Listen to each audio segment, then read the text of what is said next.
Very short process, একদম সহজ করে ভাবো। আজ ক্লাস হাইড্রোকার্বন চ্যাপ্টার। দেখো হাইড্রোকার্বন চ্যাপ্টার সেকেন্ড সেমিস্টারে একটা খুব ভয়ানক বা ভয়ের চ্যাপ্টার হয়ে গেছে অনেক স্টুডেন্টসদের। তো এটা কিন্তু একদম গ্রিপে নিয়ে আসতে হবে, একদম ঠান্ডা মাথায়, একদম হাসির ছলে চ্যাপ্টারটা করে ফেলতে হবে, তাই না? তো বেসিক কনসেপ্ট ক্লিয়ার করো, তাহলে কিন্তু হাইড্রোকার্বন কিন্তু একদম কোনো ব্যাপার না। তো হাইড্রোকার্বন চ্যাপ্টারে আমাদের যেটা প্রথমেই জানতে হবে সেটা হচ্ছে, জানো নিশ্চয়ই তোমাদের সিলেবাস যেটা আছে, অ্যালকেন, অ্যালকিন, অ্যালকাইন। তো অ্যালকেন মানে তার মধ্যে হাইড্রোজেন কার্বন থাকবে, সব সিঙ্গেল বন্ড থাকবে। অ্যালকিন মানে কি, মিনিমাম একটা ডাবল বন্ড থাকবে, মানে সি ডাবল বন্ড সি। আর অ্যালকাইন মানে মিনিমাম একটা সি ট্রিপল বন্ড সি থাকবে। যাই আমরা অ্যালকেনে আসছি, অ্যালকেন প্রিপারেশন। প্রথমে আমি একটা কথা বলি, দেখো অ্যালকেন মানেই সবার মাথায় চলে আসে কি মিথেন, অ্যালকেন মানেই সবার মাথায় চলে আসে কি ইথেন, C2H6, যেটাকে আমরা এরম লিখি, তাই না, CH3CH3 অ্যালকেন এগুলো। আচ্ছা, অ্যালকেন থেকে যদি একটা হাইড্রোজেনকে কমিয়ে দাও, সেটাকে আমরা কি লিখি, CH3 মিথাইল। ইথেন থেকে যদি একটা হাইড্রোজেনকে কমিয়ে দেওয়া হয়, এখান থেকে যদি একটা হাইড্রোজেন কমিয়ে দেওয়া হয়, ইথাইল, তাই না? এটাকে আমরা কি বলি, অ্যালকিল গ্রুপ। কি দিয়ে প্রকাশ করা হয়, আর দিয়ে প্রকাশ করা হয়। আচ্ছা এটা ভাবো তো, আর মানে তার মানে CH3 একটা আর গ্রুপ, অ্যালকিল গ্রুপ। এর সাথে H দিলে তো মিথেন হচ্ছে, মানে অ্যালকেন হচ্ছে। কারণ আর এর সঙ্গে একটা H দিলে অ্যালকেন হচ্ছে, তাহলে অ্যালকেনকে আমরা কি লিখতে পারি, RH। আবার এই CH3 এর সাথে আরেকটা CH3 জুড়ে দাও, CH3, এই তো ইথেন, অ্যালকেন তৈরি হচ্ছে। তাহলে CH3 তো একটা আর, তাহলে আর এর সঙ্গে আর জুড়লেও একটা অ্যালকেন হয়। তাহলে আমরা অ্যালকেনকে কি লিখতে পারি, RH বা আর লিখতে পারি অ্যালকেনকে, তাই না? এখন আমরা অ্যালকেন প্রিপারেশনে যেটা যাব, দেখো প্রথম উর্জ রিঅ্যাকশন ভালো করে শিখতে হবে, ভার্জ বিক্রিয়া, একদম প্রত্যেক বছর পরীক্ষায় কোশ্চেন থাকে এই জায়গাটা, একটু ভালো করে বুঝবে। উর্জ রিঅ্যাকশন বা ভার্জ বিক্রিয়া বাংলায় যেটা বলে অ্যাকচুয়ালি কি, অ্যাকচুয়ালি যেটা নেওয়া হয় অ্যালকিল হ্যালাইড নেওয়া হয়, যে কোনো অ্যালকিল হ্যালাইড, সাধারণত ব্রোমাইড বা ক্লোরাইড নেওয়া হয়। তাতে আমরা দেখো সোডিয়াম মেটাল, আর সলভেন্ট দ্রাবকের জন্য আমরা ব্যবহার করি ড্রাই ইথার। দিলে কি তৈরি হয়, অ্যালকেন তৈরি হয়, ঠিক আছে? জেনারেল ফর্মুলা হিসেবে লিখছি অ্যালকিল হ্যালাইড, অ্যালকিল গ্রুপ মানে আর, হ্যালাইড মানে এক্স, হ্যালোজেন মানে এক্স, আর এক্স। তাহলে আর এক্স এ সোডিয়াম দিলে যে অ্যালকেন তৈরি হবে সেটা তৈরি হয় যেটা কি অ্যালকেন, আর আর। এই একটা কথা বলি, অর্গানিক করতে গেলে যেটা লাগে, দেখো আর এক্স এ সোডিয়াম দিচ্ছ আর, মানে আমি লিখি যদি আর এক্স তাতে সোডিয়াম দিয়েছো হচ্ছে আর আর, কোনোভাবে মেলাতে পারছে না কেউ, ব্যালেন্স কি, একটা আর আছে দুটো আর হলো কি করে? অর্গানিক একটা প্রবলেম কি, প্রবলেম মানে এটা মনে রাখো, অর্গানিক রিঅ্যাকশনে তোমার যে পরীক্ষায় যেটা লাগে ব্যালেন্সটা সেইভাবে লাগে না। অ্যাকচুয়ালি এটা রিঅ্যাকশন আমরা লিখি ঠিক কথা, অ্যাকচুয়ালি ব্যালেন্স করা যদি হয় এটা দুখানা নেয়, এটা দুখানা, আর এখানে 2NaX, দেখো এবার মিলে যাচ্ছে, দেখো মনে হচ্ছে যেন একদম সব ব্যালেন্স হয়ে আছে। অর্গানিকে সাইড প্রোডাক্ট যে ইনঅর্গানিক প্রোডাক্ট সেটা লিখতে লাগে না, অর্গানিকে এই কমল আছে সেগুলো লিখতে লাগে না, শুধু এগুলোই।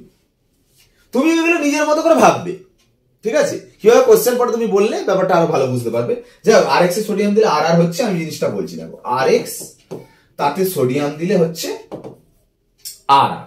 সোডিয়ামের লাস্ট সেল ইলেকট্রন কত বল, সোডিয়াম 11টা ইলেকট্রন, 281, লাস্ট সেল ইলেকট্রন কয়টা, একটা ইলেকট্রন, মানে সোডিয়াম ডট, হ্যাঁ কি না? যখন আর এক্স এর সাথে সোডিয়াম দিয়েছো, একটা কন্টেনারের মধ্যে আর এক্স নিয়েছো, মানে অসংখ্য আর এক্স আছে, অসংখ্য সোডিয়াম আছে, সব সোডিয়াম গুলো ভেঙে ভেঙে নয়, সব সোডিয়াম গুলো সোডিয়াম ডট ফর্মে আছে। এ তো আর NaCl নয় যে Na+Cl-, Na এখানে ধাতু, সোডিয়াম ডট, সব সোডিয়াম গুলো কি হয়ে আছে, Na ডট হয়ে আছে, Na ডট, ঠিক আছে? সব মানে একটা এরকম 6টা লিখেছি, কয়েক কোটি সোডিয়াম ডট হয়ে আছে। তো এখন এ যেহেতু ডট হয়ে আছে, তখন এও ভাবে আমি ডট হবো, তবে ওর সঙ্গে বন্ড করতে পারবো। তো আর এক্স বন্ডটা ভাঙবে, কিভাবে ভাঙবে, ডটে ভাঙবে, মানে এই বন্ডটা ভেঙে কি হবে, আর ডট হবে, এক্স ডট হবে। এ কি একটা আছে, এও কয়েক কোটি মলিকিউলস আছে, আর ডট এক্স ডট, আর ডট এক্স ডট, আর ডট এক্স ডট, এরকম হয়ে আছে। এবার Na ডট গুলো এক্স ডট গুলোকে নিচ্ছে, NX হয়ে যাচ্ছে, Na ডট এক্স ডট গুলোকে নিচ্ছে, NX হয়ে যাচ্ছে, Na ডট এক্স ডট গুলোকে নিচ্ছে, NX হয়ে যাচ্ছে, আর আর ডট গুলো পড়ে থাকবে।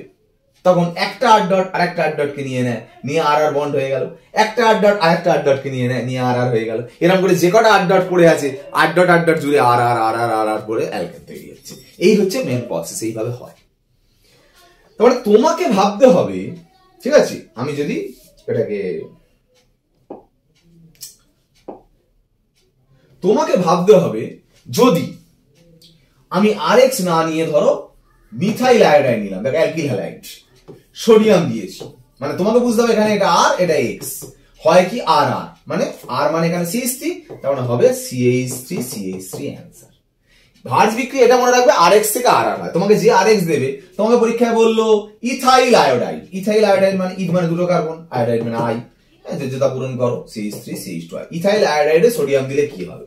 তো ইথাইল আয়োডাইড এটা R এটা X, তাহলে RX এ সোডিয়াম দিলে কি হয়? RR, মানে এটাই ডবল হয়ে যাবে, তার মানে অ্যান্সার হবে CH3 CH2 CH2 CH3। আবার কোশ্চেন এরকম দিতে পারে, এরকম কোশ্চেন দিতে পারে CH3 CH2 CH2 CH3, এখানে দিল সোডিয়াম, এটা তুমি কি নেবে? মানে সোডিয়াম দিয়েছে দিলে এটা তৈরি হয়, তাহলে এটা কি নেবে?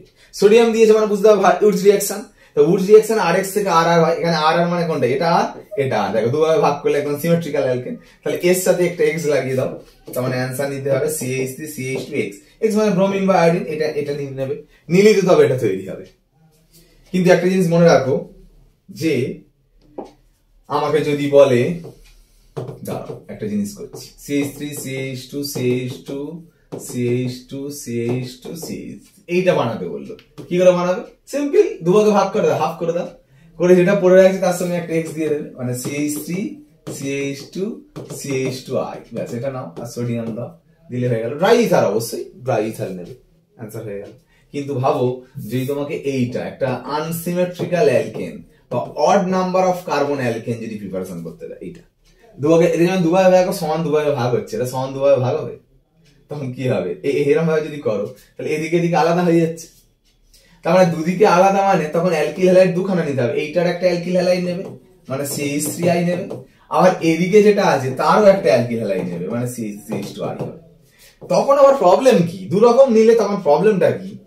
দেখো এই বন্ডটা ভাঙলে তো CH3 ডট হচ্ছে, আর এই বন্ডটা ভাঙলে CH3 ডট হচ্ছে, ঠিক আছে? একটা CH3 ডট নেই, কিন্তু অনেক CH3 ডট আছে, মানে CH3 dot CH3 dot CH3 dot, বুঝতে সেটা দেখালাম। এও তাই, অনেক CH3 CH2 dot CH3 CH2 dot CH3 CH2 dot, এরকম অনেক হয়ে আছে। ভালো করে ভাবো, এই ডট কি যদি জুড়ে যায় তাহলে কি তৈরি হচ্ছে? CH3 CH3। আবার এর সাথে যদি এ জোড়ে তাহলে কি তৈরি হচ্ছে? CH3 CH2 CH2 CH3। আর যদি এরকম এর সাথে এ জুড়লো, তখন দেখো CH3 CH2 CH3, মানে যেটা তুমি চাইছো সেটা তৈরি হলো। দেখো, কিন্তু যেটা চাইছো সেটা ছাড়াও আরো আনএক্সপেক্টেড দুটো প্রোডাক্ট তৈরি হচ্ছে, কারণ এখানে তো এই ডটও পসিবল এই ডটও পসিবল, এরা নিজেরা জুড়লে এটা হচ্ছে, এরা নিজেরা জুড়লে এটা হচ্ছে, আর এর সাথে এটা যখন জুড়ছে তখন এটা হচ্ছে। তাহলে এখানে কিন্তু দু রকম অ্যালকিল হ্যালাইড নিলে মেন এক্সপেক্টেড প্রোডাক্ট ছাড়াও আনএক্সপেক্টেড প্রোডাক্টও কিন্তু ওর সাথে মিশে যায়, যেটা যেখান থেকে মেন প্রোডাক্টটা মানে সেপারেশন করাটা একটু টাফ হয়ে যায়। ওই জন্য অড নাম্বার কার্বন কোন অ্যালকেন প্রিপারেশন উডস বিক্রিয়া যারা ভালো তৈরি করা যায় না, ঠিক আছে, বা আনসিমেট্রিক্যাল অ্যালকেন তৈরি করা যায় না। আর কি উডস বিক্রিয়া দ্বারা এক কার্বন বিশিষ্ট অ্যালকেন তৈরি করা যায় না, মিথেন তৈরি করা যায় না। মিথেন কিভাবে তৈরি করবে? এখানে 6টা আছে বলে 3টে হাফ করে আইন দিলে এক কার্বন বিশিষ্ট অ্যালকেন তৈরি করবে কি করে? তার হাফ কার্বন বিশিষ্ট অ্যালকিল হ্যালাইড হয়। অ্যালকিল হ্যালাইড যেটা নেবে সেটা মিনিমাম তো 1 কার্বনের হতে হবে, তার মানে অ্যালকেনটা তৈরি হবে মিনিমাম 2 কার্বন। তো 1 কার্বন বিশিষ্ট অ্যালকেন মিথেন কোনোদিন তৈরি করা যাবে না উডস রিঅ্যাকশনে, হ্যাঁ কি না? তো যাই হোক, এরকম তোমাকে বিভিন্ন ভ্যারাইটিস কোশ্চেন দিতে পারে। তোমাকে ধরো একটু আমি চেঞ্জ করলাম কিছু একটা জিনিস, ধরো এইরকম একটা কম্পাউন্ড দিয়েছে তোমাকে, ঠিক আছে, দিয়ে সোডিয়াম আর ড্রাই ইথার দিয়েছে। এতক্ষণ হচ্ছিল RX, এখানেও RX, কিন্তু RX বন্ড তো দুটো আছে একই কম্পাউন্ডের মধ্যে। তখন কি হবে দেখো, তুমি যে এইটা যখন নিচ্ছিলে, ধরো CH3 আর নিচ্ছিলে, তখন কি হচ্ছিল বলো তো, এই বন্ডটা ভেঙে গিয়ে যে CH3 ডট হচ্ছে, আবার আরেকটা বন্ড ভাঙলে তবে CH3 ডট হলে তবে বন্ড জুড়ছে, এ অপেক্ষা করছে আরেকজন তৈরি হওয়ার। কিন্তু এখানে দেখো এই বন্ডটা RX ভেঙে গেল, এই বন্ডটা RX ভেঙে গেল, একই কম্পাউন্ডের ভেঙে যাওয়ার পর এখানে যে ডট হলো আর এখানে যে ডট হলো, এ কিন্তু আর একটা কম্পাউন্ড ভাঙার অপেক্ষায় থাকছে না, কারণ একই কম্পাউন্ডের মধ্যে দুটো ডট চলে এলে তখন এ এর সঙ্গে বন্ড করে দেবে, মানে এর সঙ্গে বন্ড করে দিলে কি যৌগ তৈরি হবে? এই যৌগটা তৈরি হয়ে যাবে। তখন আর অন্য আরেকটা মলিকুলের উপর ডিপেন্ড করছে না, কারণ একই যৌগের মধ্যে যদি দুটো হ্যালোজেন বা 4টে হ্যালোজেন থাকে, 4টে হ্যালোজেন থাকলে দুটো দুটো হ্যালোজেন বেরিয়ে গিয়ে ওখানে বন্ড করে দেবে, এখানে দুটো দুটো হ্যালোজেন বেরিয়ে গিয়ে এখানে একটা বন্ড করে দেবে, মানে এরকম ভাবে প্রোডাক্ট তৈরি হবে। বুঝতে পারলে কি ব্যাপারটা? তো এইভাবে রিঅ্যাকশন গুলো হচ্ছে, যেটা উডস রিঅ্যাকশন। নেক্সট আমরা দেখো কোলবের ইলেকট্রোলিসিস, কোলবের তড়িৎ বিশ্লেষণ, সেম একটু আলাদা। নেব আমরা কার্বক্সিলিক অ্যাসিডের পটাশিয়াম আর সোডিয়াম সল্ট, নিয়ে তাতে জল দেব, দিয়ে ইলেকট্রোলিসিস করব, মানে তড়িৎ বিশ্লেষণ করব। প্রথমে এটাকে বলি কার্বক্সিলিক অ্যাসিডের পটাশিয়াম সল্ট বলছি কেন, দেখো কার্বক্সিলিক অ্যাসিড মানে তোমরা জানো RCOOH, তাতে যদি আমি KOH নিই একটা বেস ক্ষার, তাহলে এখান থেকে জল বেরিয়ে গেলে কি হবে RCOOK। সোডিয়াম সল্ট বললে RCOONA লিখতে, পটাশিয়াম সল্ট বলেছি মানে RCOOK, মানে অ্যাকচুয়ালি RCOOH থেকেই RCOOK আসছে। এবার তোমরা দেখো একটা কথা বলি, এর নাম কি বলো, দুটো কার্বন যুক্ত অ্যাসিড, ইথানোয়িক অ্যাসিড, তাহলে এই লবণটার নাম কি হবে পটাশিয়াম ইথানোয়েট, বা এর নাম অনেকে জানো অ্যাসিডিক অ্যাসিড, মানে এর নাম পটাশিয়াম অ্যাসিটেট। প্রোপানোয়িক অ্যাসিডের পটাশিয়াম লবণ হলে পটাশিয়াম প্রোপানোয়েট। বিউটানোয়িক অ্যাসিডের সোডিয়াম লবণের নাম কি হবে সোডিয়াম বিউটানোয়েট।